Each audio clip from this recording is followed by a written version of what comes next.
In the hospital lobby past midnight, CEO Audrey Larissa yanks her arm away from the stranger who bumped into her, convinced he's another broke single dad chasing her money.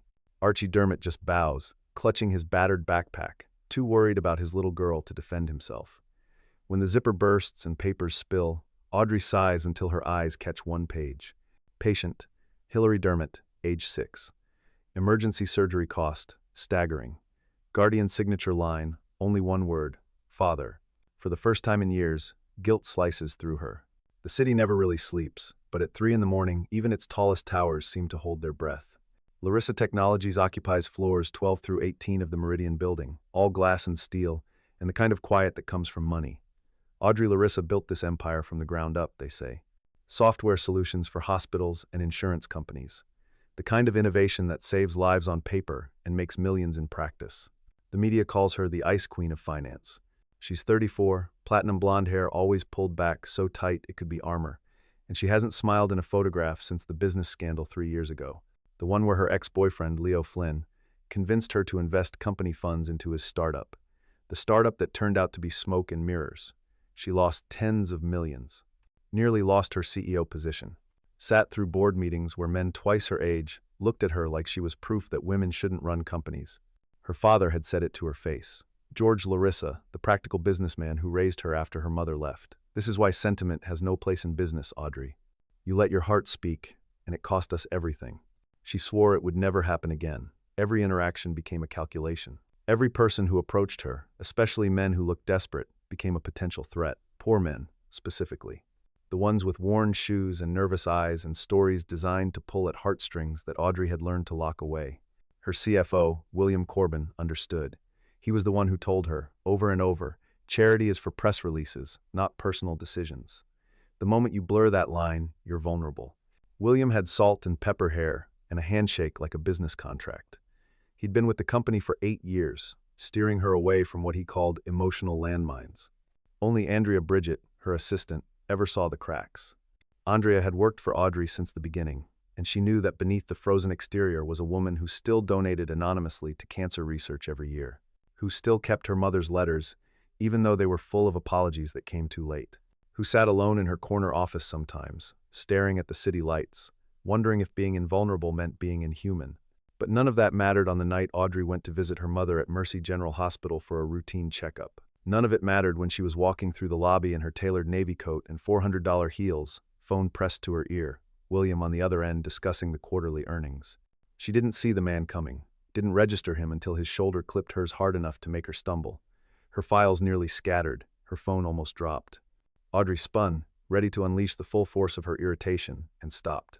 He was already bowing, mumbling an apology. Worn flannel shirt in red plaid. Jeans so faded they were nearly white at the knees. A backpack that looked like it had survived a war, held together with duct tape at one corner.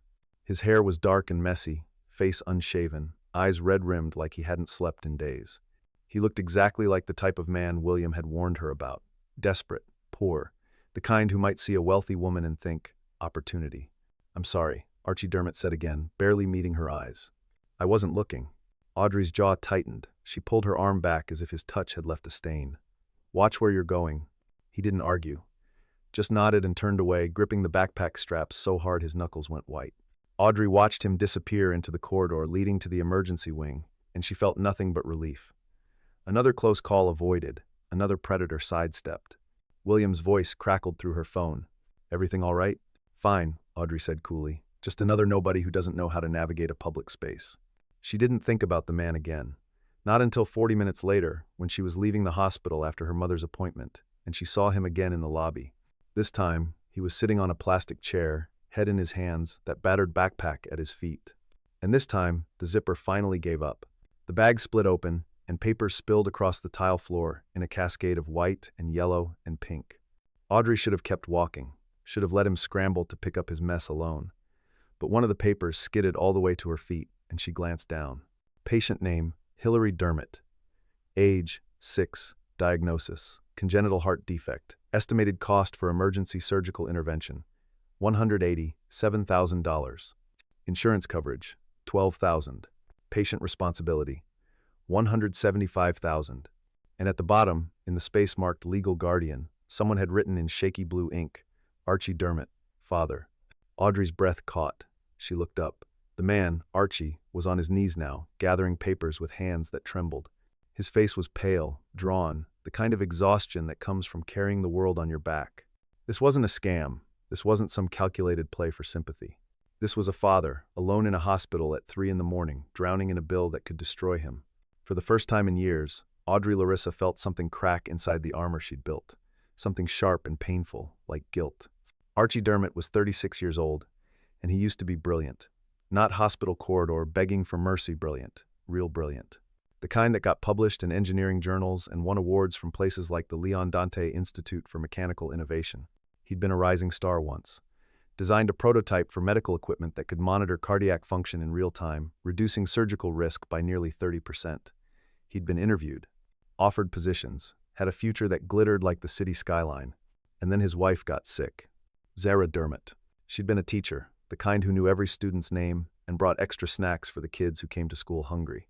They'd been married for 6 years when the diagnosis came down like a hammer, stage 4 cancer, aggressive, spreading faster than the doctors could treat it. Archie quit his job, spent every waking moment by her side, burned through their savings on treatments that bought them time but not a cure. She died on a Tuesday morning in March, holding his hand, whispering, "Take care of our girl." Hillary had been born 2 months before Sarah passed. A little miracle, the nurses had called her. A baby girl with her mother's eyes and a heart defect the doctors said they could manage. Temporary, they promised. Fixable, eventually. Eventually came sooner than Archie was ready for. Hillary was 6 now, small for her age, with pale skin and a smile she wore like a shield. She loved machines because her daddy loved machines. She drew pictures of hearts with gears and wires because daddy said, "Every broken thing can be fixed, kiddo. You just need the right tools." But tools cost money, and Archie didn't have money anymore. He had a job at a warehouse, maintaining forklifts and conveyor belts for $11 an hour. He had a tiny apartment with secondhand furniture and a daughter who pretended she didn't notice when he skipped meals so she could eat more. He had medical bills from his wife's treatments that still came in the mail. He had a phone that buzzed with overdue notices. He had a battered backpack full of paperwork he couldn't afford to pay and a heart full of promises he was terrified he couldn't keep. The morning before everything fell apart, Archie made Hillary breakfast. Scrambled eggs and toast, the crusts cut off the way she liked. He reminded her to take her medication, packed her lunch, walked her to the bus stop even though he was already late for work. "Love you, Daddy," Hillary said, hugging his leg. "Love you more, kiddo." He kissed the top of her head, watched the bus pull away, and ran to catch the subway. At school, Hillary's teacher, Bonnie Amanda, noticed the girl was quieter than usual, pale. During recess, while the other kids played kickball, Hillary sat on the bench, clutching her chest. "Honey, are you feeling okay?" Bonnie asked, crouching beside her. Hillary nodded. "Just tired, Miss Amanda." But an hour later, during art class, Hillary collapsed. Just folded forward over her desk like someone had cut her strings. The other kids screamed. Bonnie Amanda called 911 and then called Archie, her voice shaking so hard he could barely understand her. "Mr. Dermott, you need to come to the school right now." Hillary's collapsed. "The ambulance is on the way." Archie didn't remember leaving the warehouse. Didn't remember his manager shouting after him about the shift he was abandoning. He just ran. Ran until his lungs burned and his legs felt like concrete, until he reached the school and saw the ambulance pulling away, lights flashing, siren wailing. He caught a cab he couldn't afford and followed them to Mercy General. Burst through the emergency room doors with his heart hammering in his throat, demanding to know where his daughter was. A nurse directed him to the pediatric unit. He ran past gurneys and wheelchairs, past families huddled in waiting rooms, past signs that blurred because his eyes were full of tears he refused to shed until he knew she was okay. That's when he collided with Audrey Larissa in the lobby, when his world was ending and hers was just an inconvenient interruption. When she looked at him and saw a threat, and he looked at her and saw nothing but an obstacle between him and his daughter. He didn't have time to care what she thought, didn't have time to explain. He just muttered an apology and kept moving, kept running, until he found Hillary's room. She was so small in that hospital bed. Wires everywhere, monitor beeping, oxygen mask over her face. Her eyes fluttered open when he came in, and she tried to smile. "Hi, Daddy." Archie's knees almost gave out. He grabbed her hand, felt how cold it was, and forced his voice to stay steady. "Hey, kiddo, you gave me a scare. I'm sorry." "Don't be sorry. You didn't do anything wrong. The doctors are going to fix you right up." But even as he said it, he knew it was a lie. Because 5 minutes later, Dr. Henry Enoch came in with a chart and a grave expression and words that shattered Archie's world all over again. "Mr. Dermott, we need to talk about Hillary's condition. The defect has worsened significantly. She needs surgery. Immediately. Within the next few hours, or we risk catastrophic heart failure." Archie nodded numbly. "Okay, do it. Whatever it takes." Dr. Enoch hesitated. "There's the matter of cost. The surgery is complex. It requires a specialized surgical team, equipment we have to bring in. The estimated cost is $187,000. Your insurance will cover a small portion, but you'll be responsible for the rest." The number hit Archie like a physical blow. He sat down hard in the chair beside Hillary's bed.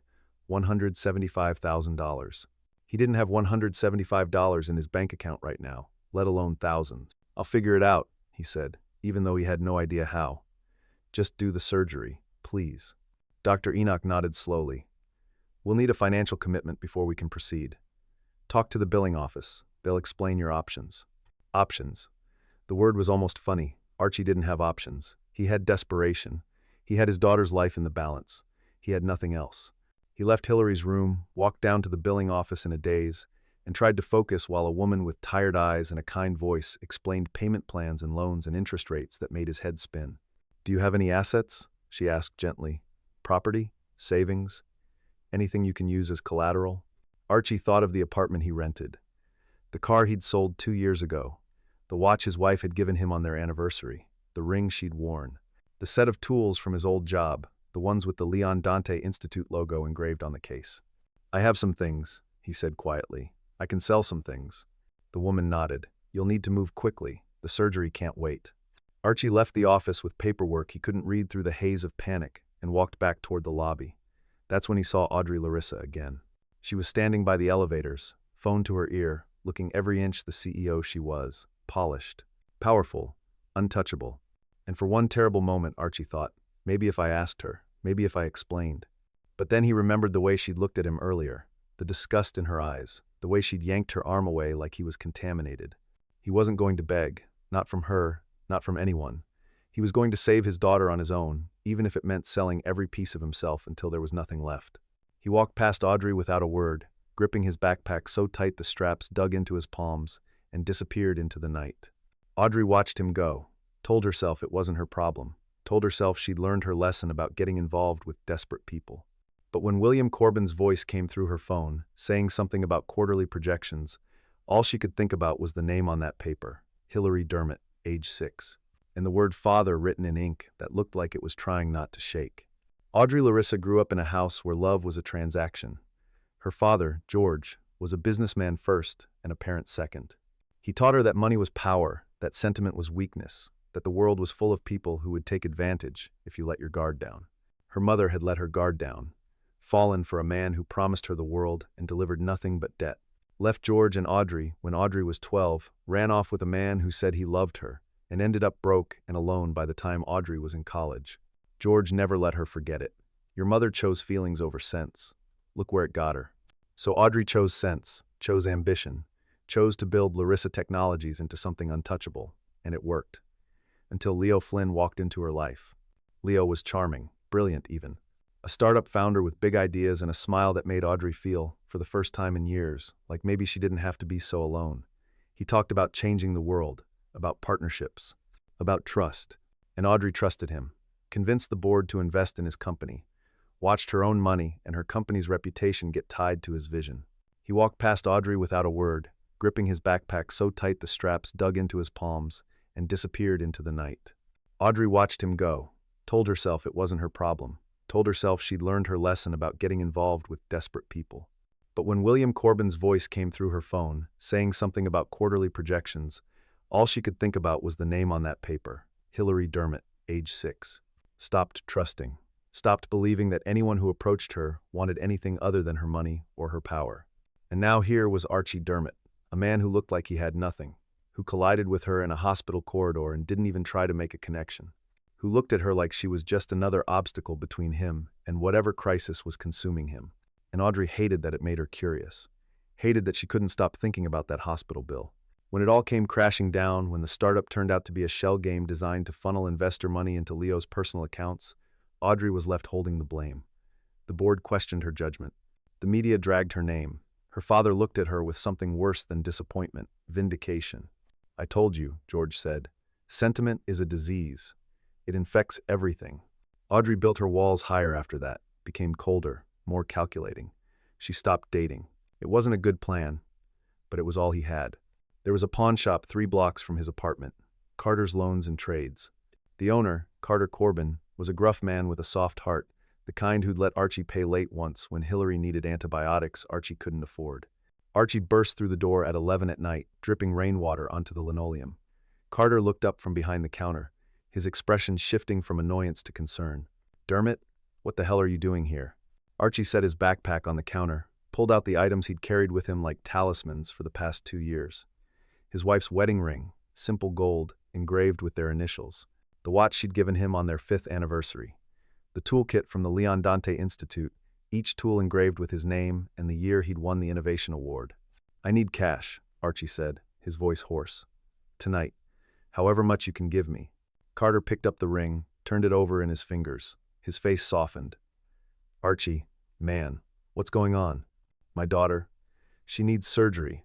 I need the money now, or they won't do it. Carter was silent for a long moment.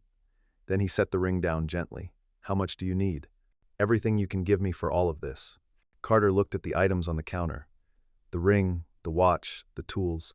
He looked at Archie's face, pale and desperate and so tired it was a wonder he was still standing. This isn't enough, Carter said quietly. Even if I gave you top dollar, it's not going to cover surgery. I know, but it's a start. It's a commitment. It'll show them I'm serious. Carter sighed, opened the register, started counting bills. He gave Archie everything in the drawer, then went into the back room and came out with more. By the time he was done, there were $3,000 in cash on the counter. This is more than these are worth, Archie said, staring at the money. It's what you need, Carter replied. Pay me back when you can. Take care of your girl. Archie's hands shook as he scooped up the bills, stuffed them into his backpack. Thank you. I swear I'll pay you back. I know you will. Archie turned to leave, stopped at the door. If something happens to me, if I can't, there's a life insurance policy. Small, but it's something. Make sure Hillary gets taken care of. Nothing's going to happen to you, Dermot. Get out of here. Go save your kid. Archie ran back into the rain. $3,000 wasn't $175,000. It wasn't even close. But it was proof. Proof that he was willing to give up everything. Proof that he wasn't asking for charity. He was offering collateral. His past. His memories. His future. Everything he had left. From her office that night, Audrey couldn't sleep. She sat at her desk, staring at nothing, replaying the scene in the hospital lobby. The way the papers had spilled. The way Archie Dermot had looked when he knelt to gather them. The way his hands had trembled. She pulled up her computer, typed his name into the search bar, found a few old articles. Engineer wins Innovation Award. Rising star in medical device technology. Then nothing. The articles stopped 3 years ago. She dug deeper. Found an obituary. Sarah Dermot, beloved wife and mother. Cancer. Survived by her husband Archie and daughter Hillary. Audrey sat back in her chair, felt something twist in her chest. This man wasn't Leo Flynn. He wasn't a con artist. He was just a father trying to save his daughter. And she'd looked at him like he was trash. She picked up her phone, called the hospital, asked to speak to the billing department. The same tired woman answered. This is Audrey Larissa, CEO of Larissa Technologies. I'd like to make a confidential donation to cover the surgical costs for a pediatric patient, Hillary Dermot. There was a pause. Let me check the file. 1 moment. Audrey waited, drumming her fingers on the desk. Then the woman came back on the line, and her voice was different, surprised. Ma'am, the account for Hillary Dermot has already been settled. Audrey frowned. What do you mean, settled? Her father came in an hour ago, paid a substantial deposit in cash, signed a payment plan for the remainder. The surgery is scheduled for 6 a.m. Audrey's breath caught. He paid? How much? I can't give you exact figures, but it was enough to satisfy our immediate financial requirements. The rest will be paid through a loan secured against his personal assets. Personal assets. Audrey almost laughed. The man didn't have assets. He had desperation and a backpack held together with duct tape. What did he use as collateral? She asked. I'm not at liberty to say, ma'am. But I can tell you that Mr. Dermot was very clear about his commitment. He said, and I quote, "If there's any miracle left in this world, please give it to my daughter, not to me." Audrey ended the call, sat in the silence of her office, felt the walls she'd built around herself begin to crack. The next morning, Audrey went back to the hospital. Carter picked up the ring, turned it over in his fingers. His face softened. Archie, man, what's going on? My daughter. She needs surgery. I need the money now, or they won't do it. Carter was silent for a long moment. Then he set the ring down gently. How much do you need? Everything you can give me for all of this. Carter looked at the items on the counter. The ring, the watch, the tools. Recognized her, and his expression shuddered. You. I wanted to apologize, Audrey said, the words awkward in her mouth. She wasn't used to apologizing. For last night, I was rude. Archie stared at her. You were, but I don't care. I have bigger problems than someone thinking I'm beneath them. The words stung. Audrey deserved them. How's your daughter? In surgery. They started an hour ago. His voice cracked. She's 6 years old. She shouldn't have to go through this. Audrey sat down, keeping a respectful distance. I heard you paid the hospital bill. Archie's jaw tightened. Yeah, I figured it out. How? Sold everything worth selling, took out a loan, made it work. He looked at her, his eyes hard. Why do you care? Because I was wrong about you. You don't know anything about me. I know you love your daughter more than anything else. I know you didn't come to that hospital looking for handouts. I know you did everything yourself before asking anyone for help. Archie laughed bitterly. Is that supposed to make me feel better? That the rich lady has decided I'm one of the good poor people? Audrey flinched. That's not what I meant. Then what did you mean? She didn't have an answer. Not one that wouldn't sound condescending, so she said the only honest thing she could. I've spent the last 3 years assuming that everyone who approaches me wants something. That desperation is just another word for manipulation, and I was wrong, and I'm sorry. Archie looked at her for a long time. Then he looked away, back toward the surgical wing. Apology noted. Now leave me alone. I need to be here when she wakes up. Audrey stood, started to walk away, then stopped. If you need anything, I don't need anything from you. Not charity, a job. I looked into your background. You used to work for the Leon Dante Institute. You were brilliant. Archie's expression didn't change. That was a long time ago. Talent doesn't expire. When your daughter's recovered, if you want a position at Larissa Technologies, it's yours. Research and development. We're working on medical monitoring systems. You'd be perfect. Why? Because I need good people. And because I don't want to be the person who looks at someone like you and sees a threat instead of potential. Archie said nothing. Audrey left before he could refuse. Left before she could change her mind. Left before she had to admit that she wasn't just offering him a job. She was trying to fix the part of herself that had been broken since Leo Flynn. The surgery took 6 hours. 6 hours of Archie pacing the waiting room, praying to a God he wasn't sure he believed in anymore. 6 hours of imagining every possible outcome, most of them bad. When Dr. Enoch finally emerged, still in his scrubs, Archie's heart stopped. She's okay, the doctor said, and Archie's knees almost gave out. The surgery was successful. She'll need time to recover, but her heart is stable. She's going to be fine. Archie covered his face with his hands, let himself cry for the first time since Sarah died. Let the relief and exhaustion and sheer terror of the last 24 hours pour out of him in sobs he couldn't control. Can I see her? He asked when he could speak again. She's in recovery. Give her another hour, then yes. Archie nodded. Sat back down in the chair, stared at his hands, at the empty space where his wedding ring used to be. He'd done it. He'd saved her. But the cost was going to follow him for years. The loan, the payment plan, the interest that would compound. He'd be paying off this surgery for the rest of his life. But Hillary would have a life. That was all that mattered. A week later, Audrey's assistant Andrea brought her a file. The engineer you wanted to contact, Archie Dermott. I found his information. Should I reach out? Audrey looked at the file, thought about the man in the hospital, the father who'd sold everything. No, wait a month, let him focus on his daughter. Then send the offer. And if he says no, then he says no. But make sure the offer is generous, not charity, real compensation, what he's actually worth. Andrea nodded, started to leave, stopped. You know, I've worked for you for 8 years. This is the first time I've ever seen you go out of your way for someone. Maybe I'm trying to be less of an ice queen. Andrea smiled. I think you're already warmer than you think. When the offer came, Archie stared at it for 3 days. The salary was more than he'd made in his prime at the Leon Dante Institute. The position was exactly in his field. It came with benefits, health care for him and Hillary, flexible hours so he could be there for her. It was everything he needed. Everything he'd lost when Sarah got sick. He almost said no. Pride demanded it. But then Hillary asked him why he looked so sad, and he realized that pride was a luxury he couldn't afford. He accepted the job. His first day at Larissa Technologies, William Corbin cornered him in the hallway. "You're the guy from the hospital." "I am. Word of advice. Audrey doesn't do charity. If you're here, it's because she thinks you're worth it. Don't make her regret it." Archie met his eyes. "I don't plan to." He worked harder than anyone else in the department. Came in early, stayed late, redesigned a cardiac monitoring system that reduced manufacturing costs by 40% without compromising quality. Made it affordable for smaller hospitals. Made it accessible for patients who couldn't afford the premium models. Audrey noticed. Called him into her office one afternoon. "You've been here 3 months," she said. "You're exceeding expectations." "Thank you. I have a question. Why did you take this job? Really?" Archie thought about lying. Then decided she deserved the truth. "Because my daughter is alive. Because I can give her a future now.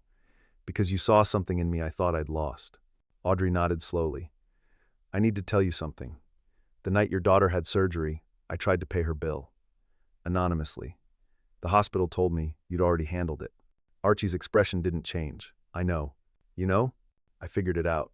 You're not as subtle as you think." He paused. "Why did you try?" "Because I was wrong about you. Because I wanted to fix it." "You did fix it. With this job, you gave me a way to pay off the debt with dignity. That's worth more than money." Audrey looked at him, saw the man she'd misjudged in a hospital corridor, saw the father who'd been willing to destroy himself to save his child, saw someone who understood that kindness didn't have to look like charity. "Thank you," she said quietly. "For what?" "For not giving up on people like me. For letting me try again." 6 months after Hillary's surgery, Audrey went to visit her. Brought a small model of a human heart from the R&D department, plastic and educational, with all the ventricles labeled. Hillary was in the hospital for a follow-up, sitting up in bed, coloring. She looked so much healthier, pink cheeks, bright eyes, energy.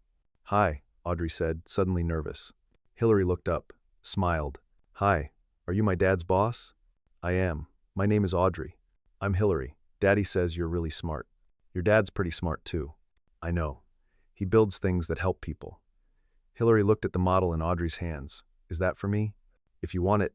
Hillary took it carefully, turned it over. "It's like my heart, except mine got fixed. Daddy said the doctors made it better." "They did. You're very brave." "Daddy's brave. He did everything to make me better." Audrey felt her throat tighten. "He did." Archie appeared in the doorway, stopped when he saw Audrey. "Miss Larissa." "Mr. Dermott, I was just bringing Hillary a gift." Hillary held up the model. "Look, Daddy, it's a heart." Archie smiled, the first real smile Audrey had ever seen on his face. "That's really cool, kiddo." He looked at Audrey. "Thank you." "You're welcome." Audrey turned to leave, then stopped. "Hillary, would it be okay if I visited you again sometime?" Hillary nodded enthusiastically. "Yes, you can be my friend." "I'd like that." As Audrey walked out of the hospital, she felt something she hadn't felt in years. Lighter. Like maybe the walls she'd built to protect herself had also been keeping her trapped. Like maybe trust wasn't a weakness. Like maybe believing in people, the right people, was the bravest thing she could do. A year later, Audrey stood outside that same hospital with Archie and Hillary. The little girl was completely recovered, running ahead on the sidewalk, laughing. Audrey had just announced a new initiative at Larissa Technologies, a fund to help cover emergency medical costs for families who couldn't afford them, named after Hillary Dermott. "You didn't have to do that," Archie said. "I wanted to. No child should be denied surgery because their parent can't pay. No parent should have to sell their entire past to buy their child a future." Archie looked at her. "Thank you for everything. Thank you for teaching me that not everyone is Leo Flynn, that some people really do just need a chance." Hillary ran back, grabbed both their hands. "Come on, ice cream." They walked together, the three of them, toward the ice cream shop on the corner. And somewhere in the space between the hospital where they'd met and the future they were building, Audrey realized she wasn't afraid anymore. She'd been wrong about Archie Dermott, wrong to assume the worst, wrong to let her past dictate her present. But she'd been right about one thing: talent and character don't expire. And second chances, when given to the right people, can change everything. The hospital faded behind them, and the city spread out ahead, full of possibilities neither of them had imagined on that terrible night when everything fell apart and somehow began to heal.